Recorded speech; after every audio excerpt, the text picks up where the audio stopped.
আসসালামু আলাইকুম সুপ্রিয় দর্শক মণ্ডলী, আজ আপনাদের সামনে উপস্থাপন করছি জমজম কূপের কিছু জানা অজানা ঘটনা। আশা করছি আপনাদের সকলকেই সেটা ভালো লাগবে।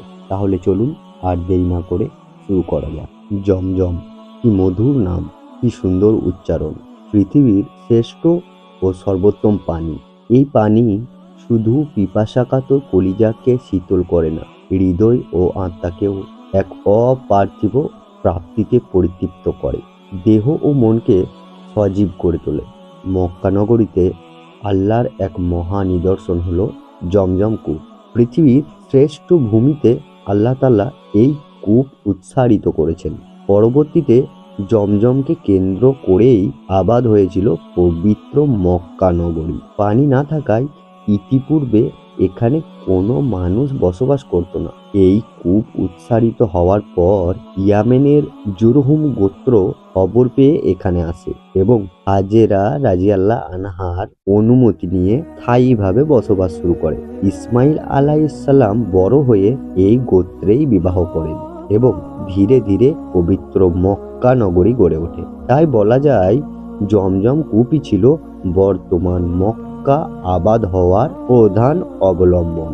জমজম চিরবহমান, আজ পর্যন্ত এর পানি কখনো শুকায়নি। হাজার হাজার বছর ধরে কোটি কোটি হাজির তৃষ্ণার্ত হৃদয়ের পিপাসা মিটিয়ে আসে। তারা নিজেরা পান করছেন এবং বহন করে নিয়ে যাচ্ছেন পৃথিবীর দূর দূরান্তের জনপদে। ফলে মক্কায় না গিয়েও সারা বিশ্বের মুসলিম এই পানির বরকত ও কল্যাণ লাভ করছে।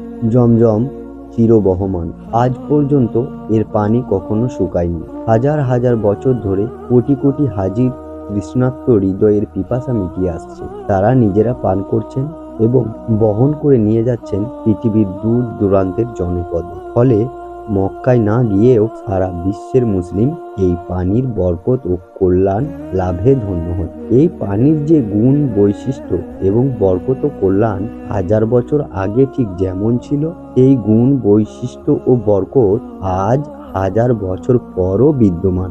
যুগ যুগ ধরে আল্লাহর কুদরতের মহা নিদর্শন রূপে স্থায়ী হয়ে আছে জমজম কূপ। জমজম পৃথিবীর শ্রেষ্ঠ পানি। হযরত ইবনে আব্বাস রাদিয়াল্লাহু আনহু নবীজি সাল্লাল্লাহু আলাইহি ওয়াসাল্লাম থেকে বর্ণিত করেছেন, জমজম ভূপৃষ্ঠের শ্রেষ্ঠ পানি। এতে রয়েছে খাদ্যের বৈশিষ্ট্য ও রোগ থেকে মুক্তি। জমজম ধারণ করে আছে ত্যাগ ও বিসর্জনের এক ইতিহাস। এই পানি যেন পানি নয়, বরং হাজারো ইব্রাহিম ইসমাইলের ত্যাগের বিনিময়ে আল্লাহর রহমতের ঝর্ণাধারা। আল্লাহ তাআলার হুকুমে হযরত ইব্রাহিমের পুত্র ইসমাইল আলাইহিসসালাম ও স্ত্রী হাজেরাকে জনমানবহীন মক্কায় রেখে রওনা হলেন। ইব্রাহিম আলাইহিসসালাম যখন সেখান থেকে চলে আসতে লাগলেন, তখন হাজেরা আলাইহিসসালাম তাকে বারবার বলতে লাগলেন, এমন জনমানবহীন মরু প্রান্তরে আমাদের একাকী রেখে চলে যাচ্ছেন। কিন্তু তিনি সাড়া দিচ্ছিলেন না। অবশেষে হাজেরা আলাইহিসসালাম বললেন, আল্লাহ কি আপনাকে আমাদের এখানে রেখে যেতে বলেছেন? তিনি উত্তরে বললেন, হ্যাঁ। হাজেরা আলাইহিসসালাম তখন ঈমানদীপ্ত কণ্ঠে বললেন, তাহলে আল্লাহ আমাদেরকে ধ্বংস করবেন না? এ উত্তরের মাধ্যমে হাজেরা আলাইহিসসালাম যেন বলতে চাইলেন, এটা যখন আল্লাহর হুকুম, তাহলে তা আমার কাছে শিরোধার্য। যে কোনো ত্যাগ বিসর্জনের বিনিময়ে তা আমি শিরোধার্য করছি। আর আল্লাহর হুকুমের সামনে যে নত শির হয়, তাকে কি আল্লাহ ভুলে যাবেন? আপনার উপস্থিতি ছাড়াই তিনি আমাদেরকে ভালো রাখবেন। তিনিই হবেন আমাদের সহায়। ইব্রাহিম আলাইহিসসালাম চলে গেলেন। তার কি মন চাইছিল এই নির্জন মরুভূমিতে স্ত্রী পুত্রকে রেখে যেতে? না, তিনিও উৎকণ্ঠিত হচ্ছিলেন। অজানা উৎকণ্ঠা তাকে বিচলিত করে ফিরছিল। তাই তো যখন তিনি তাদের দৃষ্টিসীমার আড়াল হলেন, তখন কাবার অভিমুখী হয়ে দোয়া করলেন। স্ত্রী পুত্রকে আল্লাহর হাওয়ালা করলেন তিনি এবং বললেন, হে আমাদের প্রতিপালক, আমি আমার বংশধরকে বসবাস করালাম এই অনুর্বর উপত্যকায়, তোমার গৃহের নিকটে। সূরা ইব্রাহিম। চারিদিকে ধু ধু মরুভূমি, নির্জন প্রান্ত, কোনো লোকজন নেই। দৃষ্টির শেষ সীমা পর্যন্ত শুধু বালুর ঢেউ। কেমন ভয় ও একাকিত্ব, উৎকণ্ঠা ও অস্থিরতা, তখন হাজেরা আলাইহিসসালামের মনে তা কল্পনা করাও সম্ভব ছিল না। তবুও তিনি সন্তুষ্ট মনে বরণ করে নিয়েছেন সবকিছু, সমর্পিত হয়েছেন আল্লাহর হুকুমের সামনে। রেখে যাওয়া সামান্য খাদ্য ও পানীয় শেষ হয়ে গেলে দুগ্ধপোষ্য শিশু ইসমাইল আলাইহিসসালাম তৃষ্ণায় ছটফট করছিলেন। এমতাবস্থায় হাজেরা আলাইহিসসালাম পানির সন্ধানে ব্যাকুল হয়ে দৌড়াতে থাকেন। একবার সাফায় যান, আবার মারোয়ায় যান, না পানির কোনো চিহ্ন নেই, কোনো মানুষও দেখা যাচ্ছে না। আবার সাফায় যান, এভাবে সাফা মারোয়া পাহাড়দ্বয়ের মধ্যে 7 বার দৌড়াদৌড়ি করেন। এরপরও পানি না পেয়ে অস্থির হয়ে পড়েন। পানির কোনো সন্ধান নেই, কোনো উপায়ও নেই। এখন আল্লাহ ছাড়া আর কোনো উপায় নেই। আল্লাহর রহমতই এখন একমাত্র ভরসা। ঠিক তখনই জমজম রূপে নেমে এলো আল্লাহর রহমত। আল্লাহর পক্ষ থেকে প্রেরিত ফেরেশতার পাখার আঘাতে সৃষ্টি হয় এক অলৌকিক কূপ। বের হয়ে আসতে লাগলো পানির ফোয়ারা। হাজেরা আলাইহিসসালাম তখন পানির স্রোত ধারা আটকানোর জন্য চারিদিকে বাঁধ তৈরি করতে লাগলেন। রাসূলুল্লাহ সাল্লাল্লাহু আলাইহি সাল্লাম বলেছেন, আল্লাহ তাআলা উম্মে ইসমাইলকে রহম দান করুন। তিনি যদি জমজমকে এভাবে ছেড়ে রাখতেন তাহলে তা আজ প্রবাহমান ঝর্ণায় পরিণত হতো। জমজম আমাদেরকে ত্যাগ ও বিসর্জনের শিক্ষা দেয়। আল্লাহর হুকুম পালনার্থে পৃথিবীর সমস্ত সুখ ও আনন্দ এবং নিজের ইচ্ছা ও চাহিদাকে কুরবান করে আল্লাহর জন্য পুরোপুরি সমর্পিত হওয়ার চেতনায় উজ্জীবিত করে তোলে। আল্লাহর রহমতের প্রত্যক্ষ সাক্ষী এই জমজম। হাজেরা আলাইহিসসালাম যখন শিশু ইসমাইল আলাইহিসসালামের জন্য উৎকণ্ঠিত, একটুখানি পানির আশায় এদিক সেদিক ছুটাছুটি করছেন, পৃথিবী যখন অন্ধকার হয়ে আসছিল চোখের সামনে, আশার কোনো আলো দেখা যাচ্ছিল না, সমাধানের কোনো উপায় বুঝে আসছিল না, তখনই নেমে আসে রহমতের বাড়িধারা, আবে জমজম। বান্দা যদি আল্লাহর ফায়সালা মেনে নেয়, আল্লাহমুখী হয়, আল্লাহর উপর ভরসা রাখে, তাহলে আল্লাহর রহমত তার সামিলে হাল হয়ে যায়। এই জমজম তার প্রত্যক্ষ সাক্ষী। জমজম আমাদেরকে আল্লাহর রহমতের আশাবাদী হতে উদ্বুদ্ধ করে। বিপদের ঝঞ্ঝাবায়ুর মাঝেও মুক্তি লাভের আশায় বুক বেঁধে রাখার প্রেরণা যোগায়। আল্লাহর রহমতের প্রত্যাশী করে। জমজমে রয়েছে খাদ্যের বৈশিষ্ট্য ও রোগ থেকে মুক্তি। হাদিস শরীফে জমজমের অনেক ফজিলত বর্ণিত হয়েছে। হযরত ইবনে আব্বাস নবীজি সাল্লাল্লাহু আলাইহি ওয়াসাল্লাম থেকে বর্ণনা করেছেন, জমজম ভূপৃষ্ঠের শ্রেষ্ঠ পানি।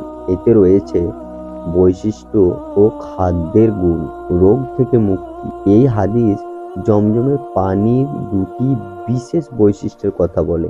এক, এতে রয়েছে খাবারের বৈশিষ্ট্য।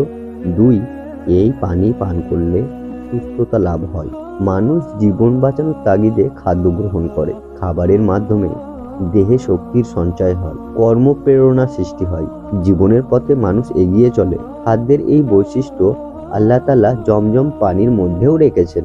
জমজম পান করে ক্ষুধা নিবারণ হয়, মানুষ কর্মশক্তি লাভ করে। হযরত আবু যর গিফারি রাদিয়াল্লাহু আনহু ইসলাম গ্রহণের পূর্বে নবীজি সাল্লাল্লাহু আলাইহি ওয়াসাল্লামের সত্যতা যাচাই করার জন্য মক্কায় এসেছিলেন। 30 দিন পর্যন্ত অবস্থান করেছিলেন তিনি। এই পুরোটা সময় তিনি শুধু জমজম পান করে কাটিয়েছেন। আবু যর রাদিয়াল্লাহু আনহু বলেন, রাসূলুল্লাহ সাল্লাল্লাহু আলাইহি ওয়াসাল্লাম এসে হাজারে আওসাদ চুম্বন করেন। এরপর তিনি তার সাথীদেরকে নিয়ে তাওয়াফ করেন, তারপর নামাজ আদায় করেন। নবীজি নামাজ শেষ করলে আমি তাকে সালাম দিই। নবীজি জিজ্ঞাসা করলেন, কে তুমি? গিফার বংশের লোক আমি। কোথায় ছিলে? 30 দিন পর্যন্ত এখানেই ছিলাম। কে তোমাকে খাবার খাইয়েছে? উত্তরে আমি বলেছিলাম, জমজম ছাড়া আমার কোনো খাবার ছিল না, শুধু এই পানি পান করেই দিন কাটিয়েছি, এমনকি মোটা হয়ে গেছি। আমি কখনো ক্ষুধা অনুভব করিনি।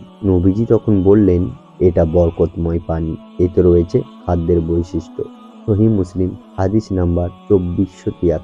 ইমাম ইবনুল কাইয়িম রহমতুল্লাহ বলেন, আমি এমন মানুষও দেখেছি যিনি অর্ধ মাস কিংবা তারও বেশি সময় শুধু জমজম পান করেই কাটিয়েছেন, কখনো ক্ষুধা অনুভব করেননি। অন্যান্যদের সাথে খুব স্বাভাবিকভাবেই তাওয়াফ করতেন, তিনি আমায় বলেছেন, একবার তো শুধু জমজম পানি পান করেই 40 দিন কাটিয়েছেন। এ তো কিতাবের পাতায় উল্লেখিত কয়েকটি ঘটনা মাত্র।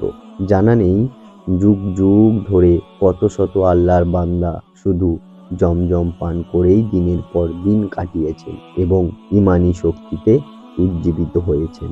সালাফে সালেহিন থেকে রোগ মুক্তির জন্য জমজম পানি পান করার অসংখ্য ঘটনা রয়েছে। রোগাক্রান্ত হলে তারা চিকিৎসা হিসেবে জমজম পান করতেন এবং সুস্থও হয়ে যেতেন। ইমাম আহমাদ ইবনে হাম্বালের ছেলে নিজ পিতার ব্যাপারে বলেছিলেন, আমি বাবাকে রোগ থেকে মুক্তি লাভের জন্য জমজম পান করতে দেখেছি। সেই সাথে তিনি পানি দিয়ে হাত ও মুখ মাসাহ করতেন। ইবনুল কাইয়িম রহমাহুল্লাহ বলেন, রোগ মুক্তির জন্য জমজম ব্যবহার করে আমি অনেক রোগ থেকে মুক্ত পেয়েছি। তিনি নিজের একটি ঘটনা বলেন, একবার আমি মক্কা শরীফে অসুস্থ হয়ে পড়ি। তখন জমজমের পানি দিয়ে কয়েকবার পরে এই পানি পান করি।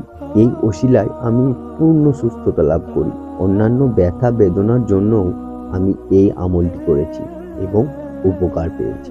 মানুষের মনে কত ধরনের স্বপ্ন তো থাকে, মানুষের মনে কত ধরনের স্বপ্ন থাকে, কত ধরনের তামান্না মানুষের হৃদয়ে পোষণ করে। তবে মানুষের সব স্বপ্ন পূরণ হয় না, সব তামান্না বাস্তবতার আলো দেখতে পায় না। এরপরও মানুষ তার মনে তামান্না রাখে, হৃদয়ে স্বপ্ন পোষে। মনের বাসনা ও জীবনের স্বপ্ন পূরণের ক্ষেত্রে জমজম পানির আলাদা বরকত রয়েছে। হযরত জাবের রাদিয়াল্লাহু আনহু বলেন, আমি রাসূলুল্লাহ সাল্লাল্লাহু আলাইহি সাল্লামকে বলতে শুনেছি, যে উদ্দেশ্যে জমজম পান করা হবে তা পূর্ণ হবে। জমজমে রয়েছে নববী বরকতের স্পর্শ। যুগ যুগ ধরে জমজম নিজের মাঝে ধারণ করে আছে নববী বরকতের এক স্পর্শ। নবীজির মুখের পানি মিশে আছে এই পবিত্র কূপে। হযরত ইবনে আব্বাস রাদিয়াল্লাহু আনহু বলেন, একবার নবীজি জমজম কূপের কাছে এসেছিলেন। আমরা তখন সেখান থেকে এক পেয়ালা পানি তিনাকে দিই। তিনি পানি পান করে কিছু পানি পেয়ালায় কুল্লি করে রেখে দেন। আমরা তখন পেয়ালার সেই পানি জমজম কূপে ঢেলে দিই। এই হাদিসের প্রেক্ষাপটে জফর আহমদ উসমানী রহমাহুল্লাহ বলেন, জমজম কূপে নবীজির মুখের পানি মেশার দরুন এ পানির স্বাদ ও বরকত এবং নূর ও পবিত্রতা আরো বৃদ্ধি পেয়েছে। নবীজি তার উম্মতের প্রতি কতটা দয়ালু যে কিয়ামত পর্যন্ত আগত উম্মতকে তিনি তার বরকত থেকে বঞ্চিত করতে চাননি। বরকতের সেই স্পর্শে আমাদেরও ধন্য করে সেই আল্লাহ। আজ 1000 বছর পরও নবী প্রেমিক বান্দা জমজম পানের সময় সে বরকতের প্রত্যাশা করে। জমজমের পানি পান করার আদব। জমজমের পানি পান করার কয়েকটি আদব রয়েছে। জমজম পান করার সময় সে আদবগুলোর প্রতি সবার সংযতশীল হওয়া উচিত। 1. কিবলামুখী হয়ে পানি পান করা। 2. 3 শ্বাসে পানি পান করা। 3. প্রত্যেকবার বিসমিল্লাহ বলা। 4. প্রতি শ্বাসের পর আলহামদুলিল্লাহ বলা। 5. ডান হাতে পান করা। 6. পান করার সময় দুনিয়া ও আখিরাতের কল্যাণ লাভের দোয়া করা। 7. পেট ভরে পরিতৃপ্ত হয়ে বেশি বেশি পানি পান করা। আল্লাহ তাআলা আমাদের সকলকে মা এই জমজমের পরিপূর্ণ বরকত হাসিল করার তৌফিক দান করুন, আমিন। আজকের উপস্থাপনটি এখানেই শেষ করলাম। ভিডিওটি ভালো লাগলে লাইক সাবস্ক্রাইব করে পাশে থাকবেন। দেখা হবে অন্য কোনো উপস্থাপনায়। ভালো থাকুন, সুস্থ থাকুন।